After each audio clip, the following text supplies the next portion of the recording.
Bom, então as fases são a fase de dependência absoluta, a fase de dependência relativa e a fase de independência relativa ou rumo à independência, né? Eu já vi pessoas falando dessas duas formas.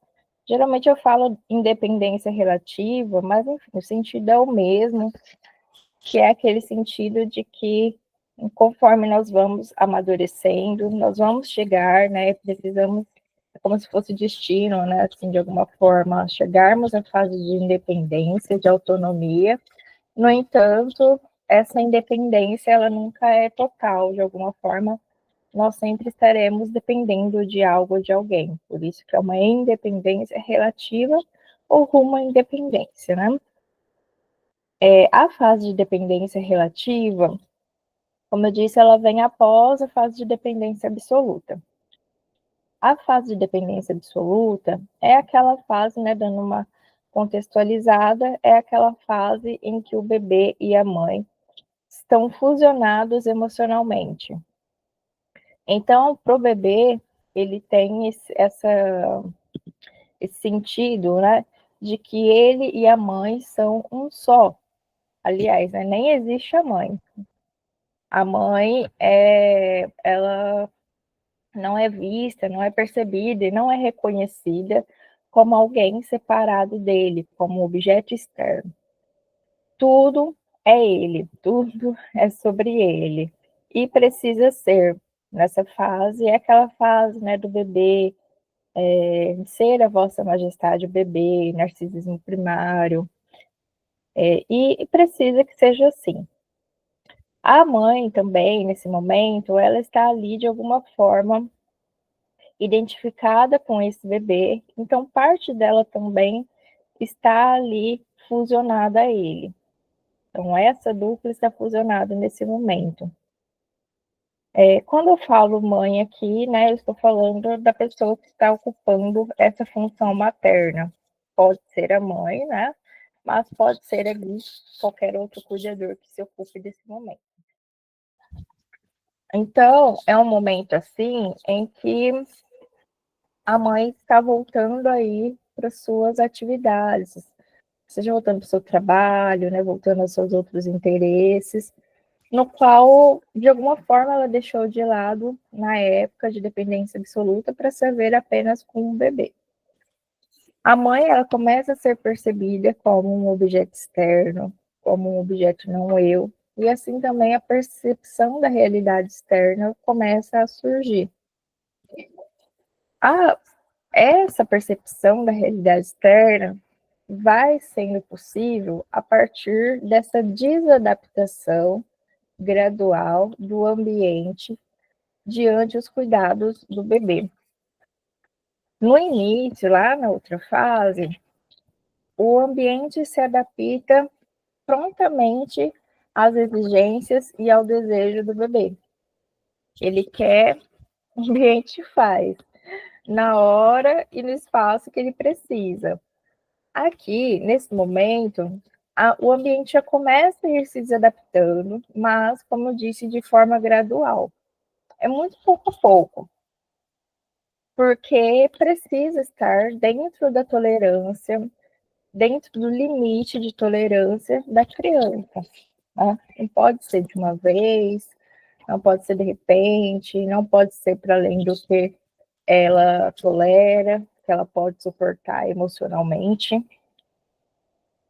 Essa de adaptação, né, esse momento, é aquele momento também que a gente chama de desmame, por sua vez, é muito comum acontecer aí, a fase de desmame, e vai acontecendo também outras possibilidades de conquistas nesse momento.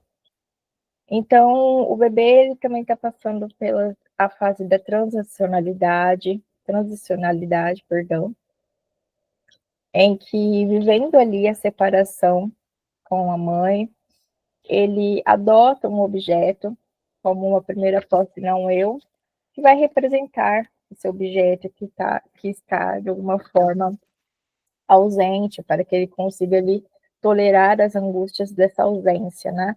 É muito clássico, né? aquele paninho que o bebê adota, né? Ou algum outro objeto, um ursinho que o bebê adota naquele momento, que está sempre com ele não desgruda. Se a mãe, o pai, né, os pais ali pegar esse paninho, esse ursinho e jogar fora e pegar outro ou lavar, é um processo ali muito difícil porque aquele objeto ele não é só um objeto, ele é um objeto que está auxiliando nessa fase da ausência materna. E assim também a fase, o início da mente, que é a capacidade para pensar. Então, para o Winnicott, o início da mente vai surgindo nesse momento. A capacidade para pensar nós não temos desde o início, não é algo que é inato, mas que nós vamos desenvolvendo. Então, ele dá um exemplo ali, que é quando o bebê está ali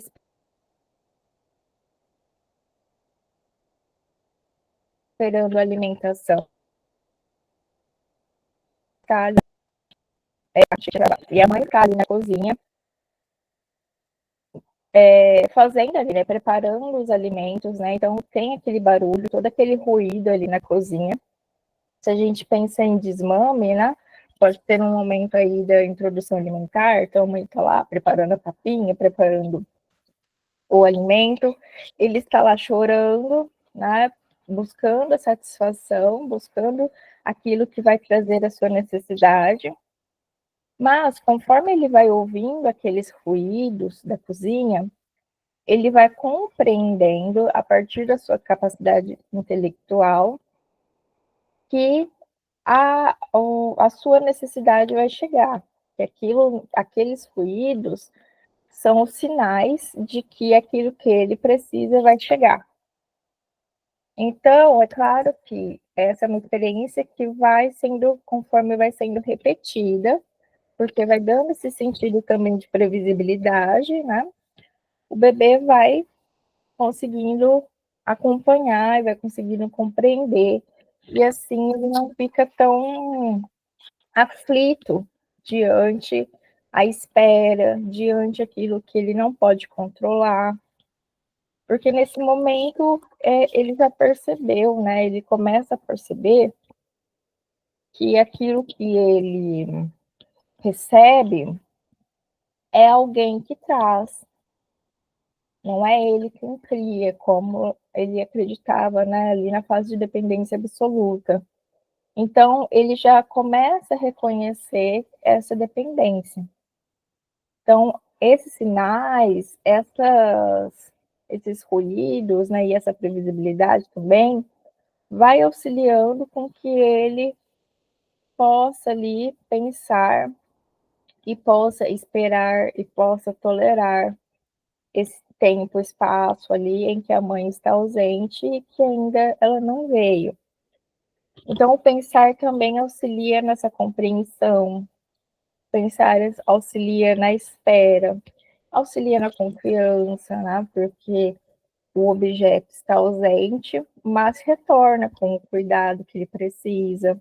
E conforme vai se fazendo isso repetidamente, vai se instaurando essa confiança. Essa confiança, aliás, que ela vai ganhando outros contornos, né, com o tempo, mas ela sempre está ali emergindo no vínculo desde o início. O pensar, ele vai aí ocupando esse lugar de cuidado materno. Então, é como se o bebê conseguisse, a partir do seu pensamento, cuidar um pouco de si mesmo quando essa mãe está ausente. Então, é também uma ferramenta, vamos supor assim, né, de auxílio para a mãe, né, que o bebê já dê conta de pensar, que ele já dê conta de tolerar ali aquilo que ela não está no momento.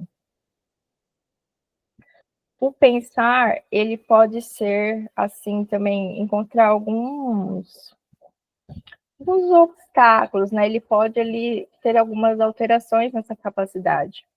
Ele pode ser tanto usado de forma excessiva, como uma forma de defesa, aí é como uma forma de se defender de, de alguma angústia, de alguma ansiedade ali que está surgindo, e ao mesmo tempo, ou de forma variada, né, ou de forma separada aí, pode ser também postergado, né, pode ser deixado ali de lado. E isso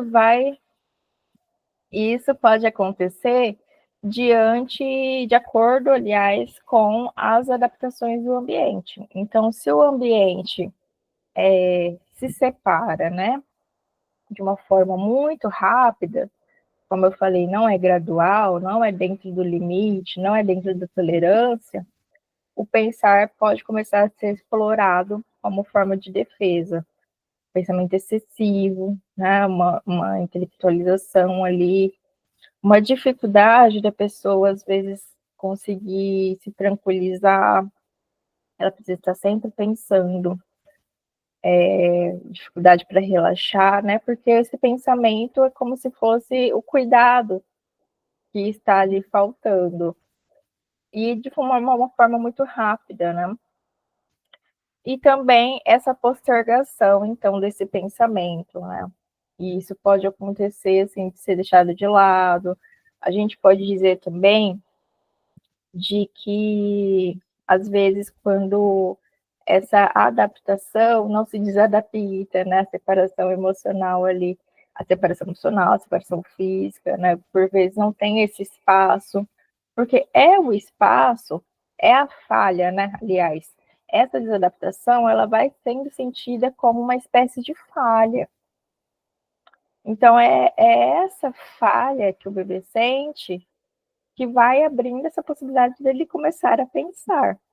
Então, se o ambiente também não se desadapta, não se separa, é uma falha, mas é uma falha de uma outra forma, né? É uma falha por não falhar, se a gente pudesse brincar com isso, né? Falha de uma forma indireta, porque não abre espaços para que o bebê possa sentir raiva, né? Possa adquirir aí, conquistar essa autonomia, essa própria autonomia, porque o pensar é uma forma de autonomia. O pensar vai ajudar a aliviar os desprazeres, né? Não só aliviar, mas a lidar, a tolerar os desprazeres. O pensar vai auxiliar que esse mundo, né, não se desfaça ali, que o bebê, né, o bebê não vá junto e se desfaça junto sem a presença materna. Então, na clínica, né, às vezes nós podemos perceber o quanto que pode ser ali um desafio quando para o paciente esse pensar sobre as angústias, né, pensar sobre as dores, até sobre esperar, né, sobre compreender algo pode ser um desafio, ou até mesmo quando há esse excesso de pensamento. Bom, esse pensar também da postergação pode acontecer também diante de uma confusão, quando essa realidade é apresentada de uma forma confusa mesmo, né? Porque, como eu falei, é preciso da repetição da experiência, e às vezes se há uma imprevisibilidade, uma hora acontece alguma coisa, depois é outra, e depois é outra, e depois é outra, nesse né? ambiente se põe de uma posição, depois de outra, variando toda vez, fica difícil, né, pro bebê ir compreendendo o que vai acontecer, fazer esse entre aspas, esse exercício, né, de ligar e de compreender ali o que vai vir depois de uma outra coisa. É importante a gente pensar também que quando a gente fala de adaptação ambiental, nós vamos nunca falar assim que ela precisa ser uma adaptação perfeita, tá? O próprio Winnicott bate muito nessa tecla, né? Tanto que ele criou aí, né, o conceito mãe suficientemente boa, justamente para elucidar o quanto que esse cuidado, o quanto que essa adaptação necessita acontecer de uma forma suficiente, ou seja, dentro dessa adaptação vai caber as falhas. A adaptação perfeita, ela vai ser uma adaptação, por vezes, mecânica, né? Então, é como se o bebê precisasse muito ali, que a mãe seja ela mesma, a capacidade de ser si mesma, né? E aí pode parecer simples, né? A gente dizer assim, a mãe precisa ser si mesma. Só que esse ser si mesmo, quando a gente para pensar, ele é também bastante complexo. Porque ser si mesmo, vamos contar aí com também a maturidade dessa mãe, né? A sua personalidade, o seu self ali, né? Seus gestos espontâneos. Então, de estar ali com o bebê também, né, para auxiliar nesse cuidado do self dele, né, esse encontro de gestos espontâneos, esse cuidado. Então, as falhas, elas vão caber ali, e elas vão ser necessárias, como a gente está vendo. O que fica, talvez, complicado, que possa trazer, assim, alguns enroscos, são as falhas muito graves, são falhas recorrentes, né?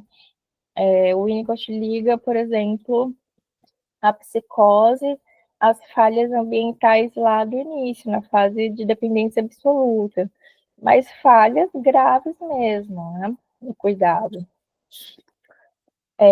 E quando esse desempenho, vamos dizer assim, né, dessa função materna, ela pode ser confundida com essa perfeição, possa ser que essa mãe, né, talvez por insegurança, talvez por falta de apoio, talvez por imaturidade, busque ali, busque a forma de desempenhar de forma perfeita esse cuidado em livros, em cursos, né? Então, aqueles livros de como cuidar. E esses livros, às vezes, eles são uma perdição, né? Porque tem livro que fala lá para deixar a criança chorando que ela dorme a hora que ela cansar e que ela vai aprender. E se a gente está falando desse cuidado, né? Desse tempo de tolerância, da ausência, da necessidade do bebê, é um pouco complexo a gente pensar isso, porque por vezes os livros, os cursos vão trazer um conhecimento universal, mas a gente vai pensar muito na pessoalidade daquele bebê, na necessidade daquele bebê e na pessoalidade daquela. A mãe deixa de intuir isso, exatamente, né? Porque ela, naquele contato com aquele bebê, né? É aquela dupla ali. E aí ela deixa de sentir, de estar junto para seguir um livro, né? Ou para seguir as instruções de um outro, que ela deduz, né? Ou ela imagina que sabe mais do que ela. E aí eu acho bacana a gente trazer isso para a clínica, a gente fazer esse movimento para a clínica. Então, quando a gente fala, né, de mãe e bebê, a gente fala assim de analista e paciente. Então, na clínica, por vezes, nós, os analistas, também podemos ficar preocupados com a performance. Nós também podemos ficar preocupados e angustiados pelo não saber, pelas nossas ansiedades. Podemos nos perder nisso de um resultado, de um desempenho perfeito, principalmente se nós tivemos aí dificuldades para lidar com falhas pessoais, né? ou falhas, achar que a falha, entre aspas, né, que algo ali do paciente está surgindo por uma questão sua ali, né? Então, não estou dizendo com isso que nós não vamos usar a teoria. Não, afinal de contas, nós estamos aqui hoje falando sobre também a teoria. Mas de que a teoria, como parte do nosso tripé, ela é essencial. No entanto, quando talvez nós nos perdemos aí nesse cuidado também da técnica apenas, né? Nós podemos cair nessa função, nesse cuidado mecânico, né? Nós podemos nos perder ali no cuidado com o paciente. Às vezes ele está precisando ali de uma presença, né? De um cuidado em forma de presença, em forma de afeto, e a gente pode ali estar preocupado o que falar, como interpretar, o que a teoria está dizendo, o que eu não sei, né? Então já aconteceu, né, comigo ali, de às vezes estar preocupado o que eu vou falar, né? O que eu tenho que falar aqui. E às vezes a gente pode perder nessa presença. E às vezes a presença ali com o paciente, né, a sua presença afetiva, o seu self, sua espontaneidade, vai ser o que ele mais vai precisar em alguns momentos, né? Então, às vezes, um sorriso que você dá, uma emoção que você apresenta ali. E aí a gente vai falar também, eu gosto muito de pensar com Ferenczi também, e o Ferenczi vai trazer muito o quanto os afetos do analista enriquecem também o tratamento, né? E não só enriquecem, mas sem os afetos, fica difícil, às vezes, se vincular ali com o paciente. E aí, os afetos, né, que são a nossa contra-transferência ali também, mas que nós podemos ali tanto sucumbir também a esses afetos, e aí sem os afetos, só por os afetos, né, só pelos sentimentos, sem a técnica de alguma forma, ou então também entrar numa resistência em sentir, né? Então, algum momento a gente pode entrar nessa resistência de não sentir. E isso pode despertar ali, talvez, algumas formas de transferência também para o Ferenczi. A forma como a gente se porta ali também pode despertar a transferência do paciente, né? Então, voltando ali, nesse momento, onde está acontecendo essa separação, onde o bebê está ali conquistando, né, essas outras capacidades, essa capacidade para pensar, esse pensar como substituto do cuidado materno, ele vai tendo esse benefício, então, de reconhecer que ele depende também de um outro. E assim ele vai percebendo dessa necessidade dessa mãe. Então, quando essa mãe se ausenta, surgem as ansiedades. E aí, nesse momento, a gente fala de ansiedade de separação, né? Onde surge a ansiedade de separação. Nesse momento, né, o bebê ele ainda está juntando, né, ali a realidade, ainda está conhecendo. Então, a mãe, ela também ainda é dividida, né? Ela é repartida ainda. Ele está juntando ali, conforme vai se integrando, pouco a pouco, ele vai juntando ela em uma só também. Mas, no momento, ela é dividida. E assim, por exemplo, lá com a Klein, né? A gente fala em seio bom e seio mal. Mãe boa, mãe má, né? Com o Winnicott, a gente vai falar em mãe ambiente e mãe objeto. Então, na mãe ambiente vai ser, né, a função do cuidado mesmo, do contexto, do emocional, como que eu me relaciono emocionalmente, como que eu estou ali emocionalmente com o bebê. E a mãe objeto, essa mãe objeto, objeto não eu, que vai ser usada, né, que vai ser atacada, que vai ser ali usada para satisfação.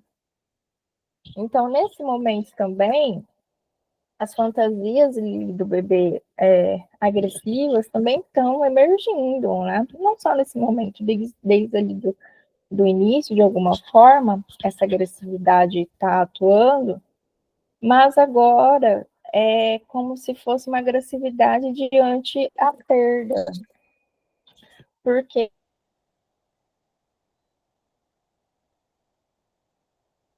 ele está perdendo, ele já que surge aí diante o qual ele vai caindo dessa posição de onipotência, né?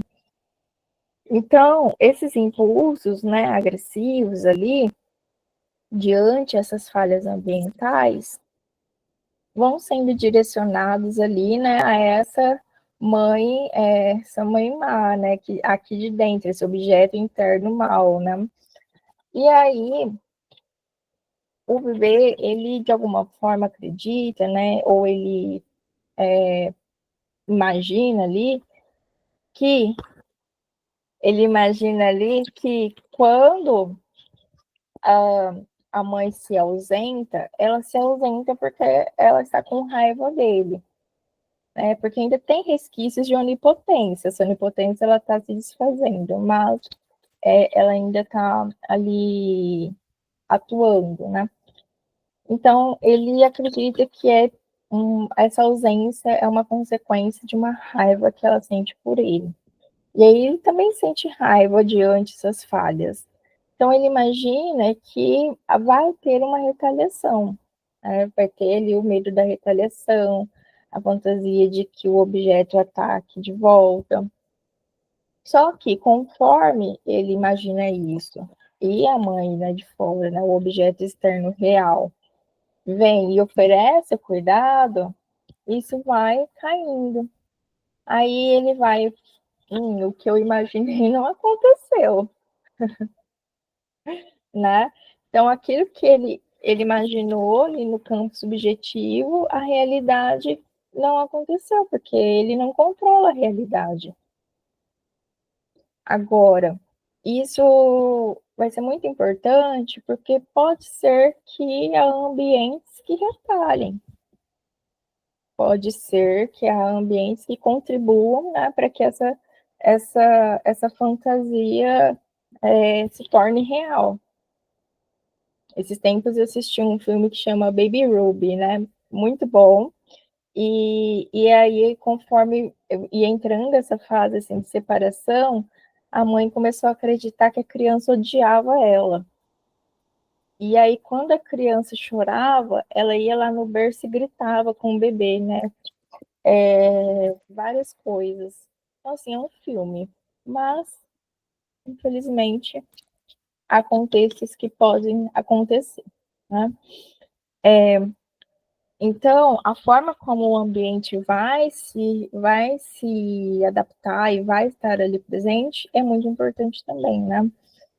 A mãe não retalhar, não se afastar emocionalmente, não voltar também à fase de dependência absoluta, por medo de desiludir, por medo da criança odiar. O Winnicott vai falar o quanto que esses afetos, eles são muito difíceis para a mãe também, né? É muito intenso ali ela pensar, né, que ela pode estar causando algo disso na criança. Então é um contexto que ela vai precisar também de muito apoio aí. Aí eu vou falar isso um pouquinho mais no encontro da função paterna, né? E essa agressividade, então, vai necessitar dessa sobrevivência ambiental, essa sobrevivência do objeto. Conforme o objeto vai sendo atacado, vai sendo hostilizado, e esse objeto vai sobrevivendo, ele vai sendo internalizado. E o bebê passa, então, a perceber a realidade externa também, de que não controla o outro, que o outro tem uma autonomia, assim como ele mesmo. É um processo muito dolorido, né? E a gente na clínica, né, a gente pode ver por vezes, como às vezes em relacionamentos, né? Os pacientes podem trazer esse discurso, relacionamento, qualquer tipo de relacionamento, mas às vezes mais em relacionamento amoroso, né? A questão do estar longe, né? Do não conversar. Ah, porque se não conversa o tempo inteiro, tá com raiva de mim, não gosta mais de mim, me acha isso, me acha aquilo, porque vai me deixar, vai me abandonar.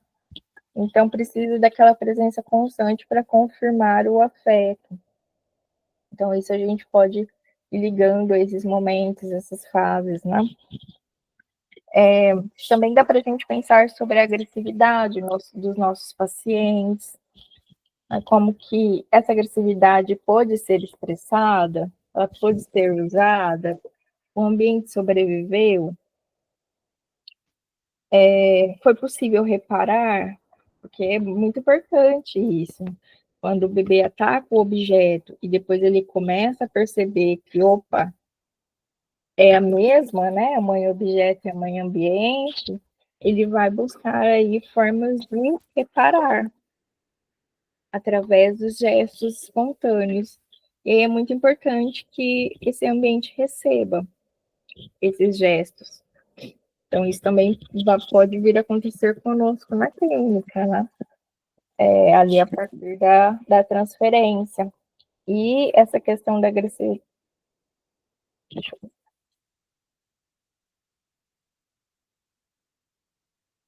A Cami falou assim: poderíamos pensar até mesmo na ambivalência do amor, nas relações. O fato do outro não estar bem, estar mais quieto, me gera falta de amor e falta de afeto. Sim, né? Exatamente. Às vezes fica difícil pensar que o outro tem individualidade própria, né?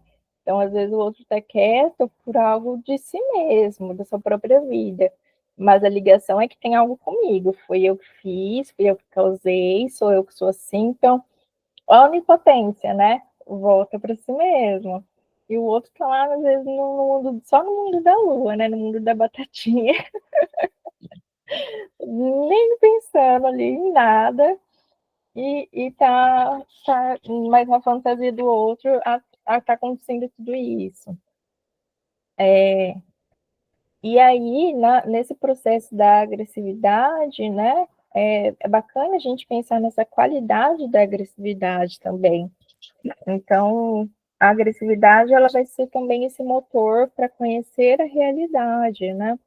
E por vezes, como alguns ambientes, né, às vezes a gente pode sentir só os efeitos dela, porque, gente, é muito difícil por vezes, é um desafio ali tolerar os ataques, tolerar as hostilidades ou falas que têm um conteúdo mais agressivo.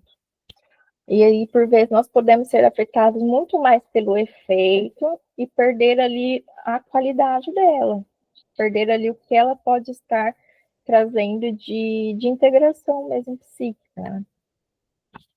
Ou seja, a gente pode não sobreviver. Mas a sobrevivência também, ela é como adaptação. Ora sobrevive, ora não sobrevive.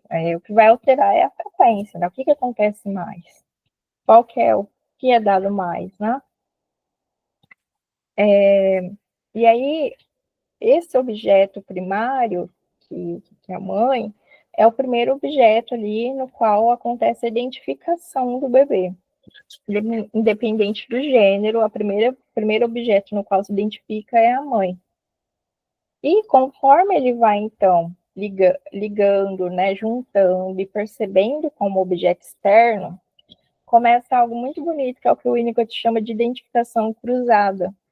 Ele começa a se pôr no lugar da mãe. E aí surge, né, muitas vezes ali a culpa pelos ataques e ele vai tentar reparar aquilo. Então, às vezes, né, o Winnicott traz um exemplo muito legal, que quando, às vezes, a mãe está ali alimentando, e aí talvez no seio, ou com a colherzinha ali, e o bebê, né, sendo o seio, ele coloca o dedinho na boca dela, tenta alimentar ela também. Ou na colherzinha, ele tenta pegar ali a colherzinha e dar na boca dela também. Então, ele começa a fazer com ela os cuidados que ela oferece para ele, como uma forma de tentar reparar ali.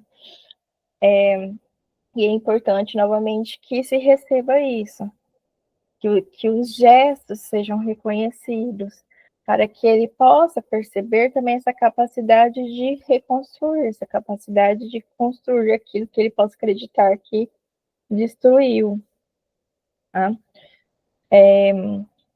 Isso vai acontecer também na clínica, né? Por vezes os pacientes vão falar com a gente da mesma forma que a gente fala com eles, ou de uma forma parecida, né? Ou em algum momento, talvez que a gente tenha uma situação similar a qual ele vivenciou ali, e se a gente comunicar, né, ele vai falar com a gente de uma forma parecida com a qual a gente falou com ele. Então é muito bonito também ver esses processos acontecendo, né? E assim também os objetos, né, começam sendo esses objetos bons, né, de cuidado, começam a ser internalizados também.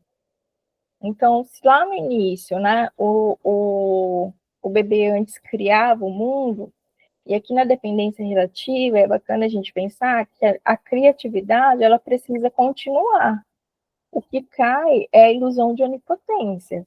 Mas a potência criativa, a criança precisa continuar carregando com ela. Por isso que a preservação dos gestos é muito importante.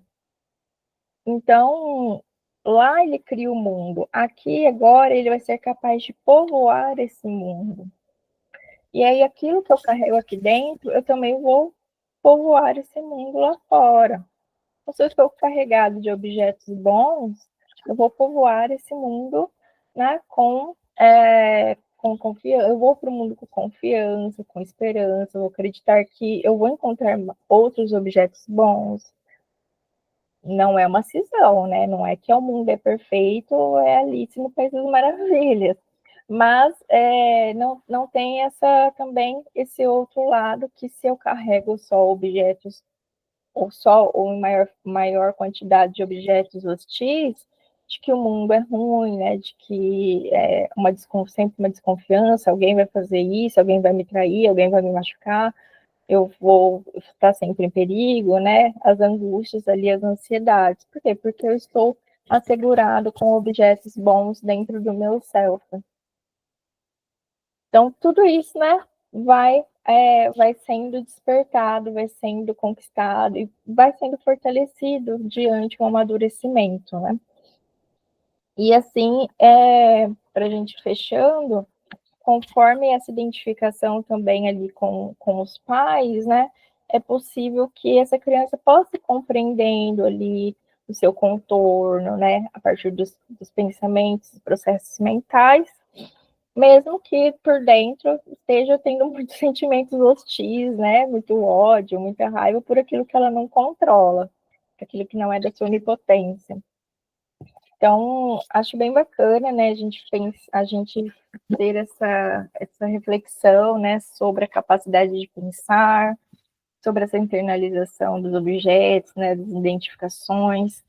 Se a gente fosse falar só da fase de dependência relativa mesmo, acho que seria um dia inteiro, né, cada fase ali, mas para a gente dar esse gostinho, assim, o quanto que é uma fase complexa, né, o Winnicott fala assim, eu acho muito bonito quando ele fala assim que o bebê precisa ter um cuidado para não ferir a dignidade do bebê quando ele percebe que ele é dependente, né?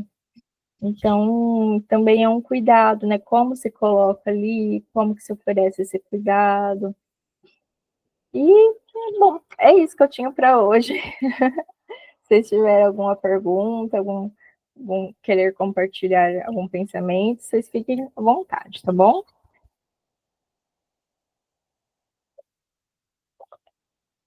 Acredito que somos todos eternos bebês. Ah, com certeza, com certeza. Sempre vai ter um pedacinho, né? Sempre em algum momento a gente vai carregar essa necessidade de cuidado, essa necessidade de ser olhado, de ser reparado, de atacar, mas de poder reparar. A gente vai ser eternos bebês, eternas crianças, eternos adolescentes. né? Às vezes os adolescentes ficam esquecidos, mas quanta coisa da nossa adolescência, né, fica aqui também tentando, né, voltar, tentando emergir ou atuando também. Então, com certeza.